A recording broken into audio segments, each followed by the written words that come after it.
এই পার্টিকুলার দেয়ালটার একটা ইতিহাস আছে। তখন খুব ছোট, ক্লাস 4 কি 5 বা তারও আগে, আমি এই ট্রাম রাস্তার উপরে দাঁড়িয়ে দেখছিলাম গাড়ি চলাচল, ট্রাম আসছে যাচ্ছে, স্কুলের সময় হয়ে গেছে, খেয়াল নেই, হুঁশ নেই। আব্বা তখন তালতলার বাজারে বাজার করতে যেতেন, তালতলার বাজার থেকে উনি চলে এসছেন, এসে দেখছেন ছেলে স্কুলের ইউনিফর্মে নেই, বাইরে রাস্তায় দাঁড়িয়ে গাড়ি দেখছে।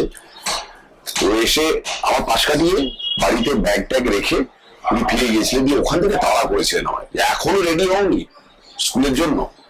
প্রচন্ড জোরে তাড়া খেয়ে এই ছুটে এসে এই গলির বাঁকটা ঘুরতে গিয়ে স্লিপ করে, ঠিক এরকম একটা জায়গায় স্লিপ করে এইখানে আমার এই বাঁ চোখের ওপরটা লাগে। এবং অনেক বছর পর্যন্ত আমার আইডেন্টিফিকেশন মার্ক বলতে লেখা থাকতো স্কুলের খাতায় বা বিভিন্ন অন্যান্য জায়গায় যেখানে আইডেন্টিফিকেশন মার্ক লাগে, কাট অন লেফট আইব্রাউ, এইখানটা। এখন অতটা প্রমিনেন্ট নয়, কিন্তু সেটা লেগেছিল সম্ভবত এরকম অঞ্চলে। আমি এখন এরকম হাইট দেখাচ্ছি, তখন এরকম হাইটে ছিল।